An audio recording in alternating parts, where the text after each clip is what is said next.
Hello everyone and welcome to our channel holistic facts. आज के हमारा प्रीलिम्स प्राइम वीडियो में एक बहुत ज़रूरी टॉपिक है कि एक एस्टेरॉयड जो है ये अर्थ के ऑर्बिट से बहुत पास से गुजरने वाला है।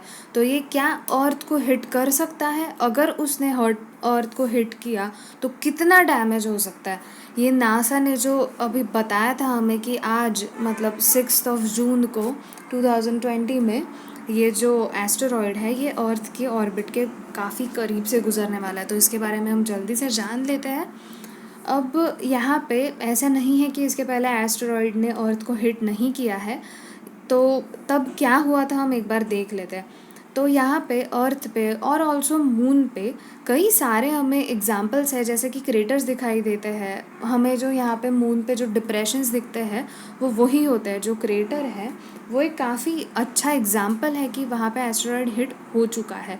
अब यहाँ पे एक इंटरेस्टिंग फैक्ट मैं आपको बताती हूँ। एस्टेरॉयड जैसे अर्थ के ऑर्बिट में अर्थ के एक्चुअली ग्रेविटेशनल पुल में वो अंदर आता है, और जैसे कि हम कहते हैं कि टूटता तारा है तो वो जल जाता है पूरी तरीके से। अब जैसे कि कॉमेट होता है वो अंदर एंटर करता है और फिर जल जाता है। अर्थ के अराउंड जो प्रोटेक्टिव लेयर है वो उसको नहीं अडाप्ट कर पाता और वो जल जाता है, तो हमें ऐसा लगता है वो टूटता तारा है। वैसे ही एस्टेरॉयड का भी होता है। एस्टेरॉयड जैसे ही अंदर एंटर करता है उसे मीटियोर कहा जाता है। ठीक है, ये काफ़ी इंटरेस्टिंग फैक्ट है।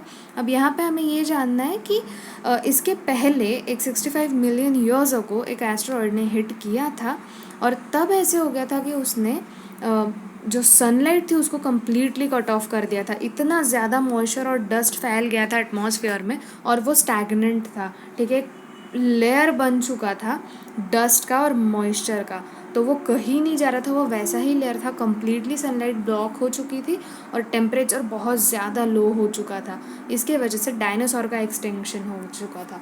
ठीक है, तो इसे माना जाता है एक रीज़न। अब यहाँ पे अगर आप और डायरेक्टली बात करें तो अगर अभी के टाइम पे एस्टेरॉयड ने अगर अर्थ को हिट किया तो वो बहुत ज़्यादा डैमेज कर सकता है। ठीक है, एक छोटे से छोटा अगर 1 माइल का एस्टेरॉयड है, अगर उसने हिट किया तो जैसे कि हिरोशिमा में न्यूक्लियर बॉम्ब डाला गया था, है ना, तो वहाँ पे जितना इम्पैक्ट हुआ था उतना ही इम्पैक्ट एक एस्टेरॉयड से हो सकता है। पूरी की पूरी सिटी, पूरी की पूरी कंट्री डैमेज हो सकती है।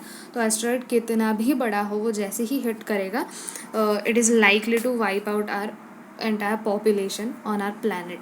ठीक है, अब पास्ट एग्जाम्पल्स हम देख सकते हैं कि व्रेडेफोर्ड क्रेटर जो है ये एक काफ़ी इंटरेस्टिंग एग्जाम्पल है, जो कि एक यूनेस्को वर्ल्ड हेरिटेज साइट में भी इसे इंक्लूड किया था। ठीक है, अब ये जो हुआ था ये 2 बिलियन ईयर्स अगो हुआ था। ठीक है, तो ये एक साउथ अफ्रीका में साइट है, आप इसे चेकआउट कर सकते हैं, काफ़ी इंटरेस्टिंग है। और प्लस मैनिकूगन क्रेटर है, मोरक्वांग क्रेटर है, अब ऐसे कई सारे एग्जाम्पल हैं। आप एक बार सर्च कर लीजिए, आपको मिल जाएंगे। इनके फ़ोटोज़ वगैरह आप देख सकते हैं। साउथ अफ्रीका में, कनाडा में, यूएसए में, कई सारी जगहों पर ये हो चुका है। ठीक है, अब हम बढ़ते हैं आगे और देखते हैं कि ये जो एस्टेरॉयड है नासा ने जो बताया है इसके बारे में जान लेते हैं। अब नासा ने जो है अनाउंस किया कि जायंट एस्टेरॉयड जिसका नाम इज़ 1633482002 NN4। ठीक है, ये नाम है। अगेन एग्ज़ाम के पॉइंट ऑफ व्यू से this is not at all important. ठीक है, आपको नाम वगैरह लर्न करने की ज़रूरत नहीं है।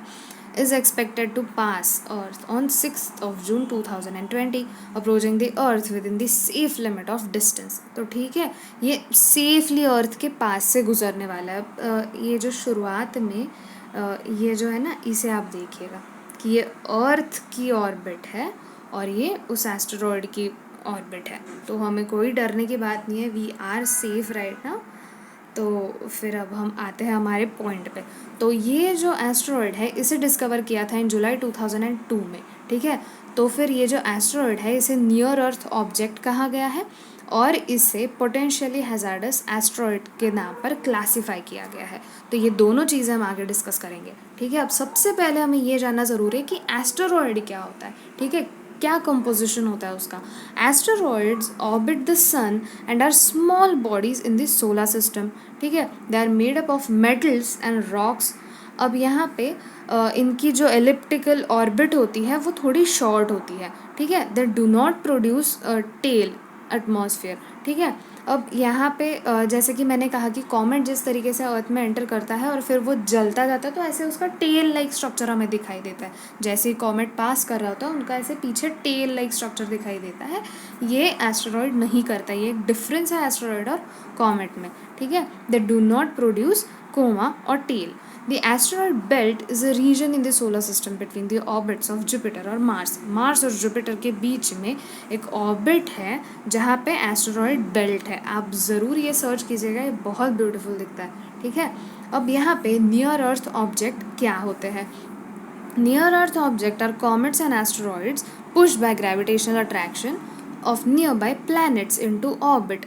अब यहाँ पे जो ये पूरा खेल होता है, ये ग्रेविटेशन का खेल होता है कि एक प्लैनेट की ऑर्बिट में अगर कोई ऑब्जेक्ट आ रहा है तो वो पुल करेगा या फिर पुश करेगा, फिर वो वहाँ से घूमता हुआ आएगा, फिर अर्थ के ऑब्जेक्ट में, अर्थ के ऑर्बिट में आ जाएगा और फिर अर्थ के ग्रेविटेशनल पुल के वजह से वो अर्थ के टूवर्ड्स आएगा, ठीक है।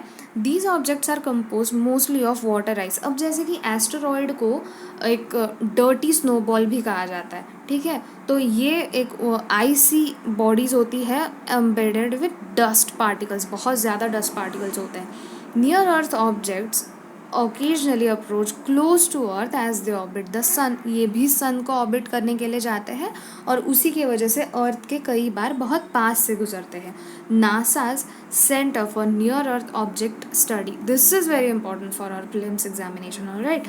जो centre for near earth object study है, ये नासा का एक प्रोग्राम है जहाँ पे ये डिटरमाइन करते हैं कि ऐसे कौन से ऑब्जेक्ट्स हैं, ये कब अर्थ को अप्रोच कर सकते हैं, कितने बड़े हैं। ये पूरा काम ये centre for near earth object study का होता है, ठीक है। अब पोटेंशियली हैजार्डर एस्ट्रॉयड, ये इसे एक टाइटल दिया गया है, तो ये क्या है? It means that an asteroid has the potential to make threatening close approaches to earth, ठीक है।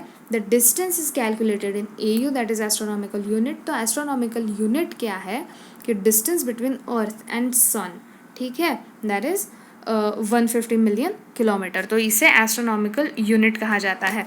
अब मैं यहाँ पे जो बिल्कुल काफ़ी टू द पॉइंट इन्फॉर्मेशन है वही आपको दे रही हूँ, नहीं तो बहुत ज़्यादा इन्फॉर्मेशन है, पर इतनी इन्फॉर्मेशन हमें किसी काम की नहीं है, इतना ज़रूरी नहीं होता है, ठीक है। काफ़ी टेक्निकलिटी आ जाती है और that is not so much important, ठीक है। अब यहाँ पे what are the chances of hitting the earth, ठीक है। नासा का जो near earth object observation program है, इसी ने बताया है कि अभी अर्थ को कोई भी एस्टेरॉयड इन नियर 100 ईयर्स कोई हिट नहीं करने वाला और कोई भी सिग्निफिकेंट मतलब चांस ही नहीं है कि वो हिट करे, ठीक है। तो अब हमें कोई डरने की ज़रूरत नहीं है। और आज की स्लाइड में इतना ही था। I hope you like this video and find it interesting, और please do like, share and subscribe to our channel holistic facts. Thank you so much.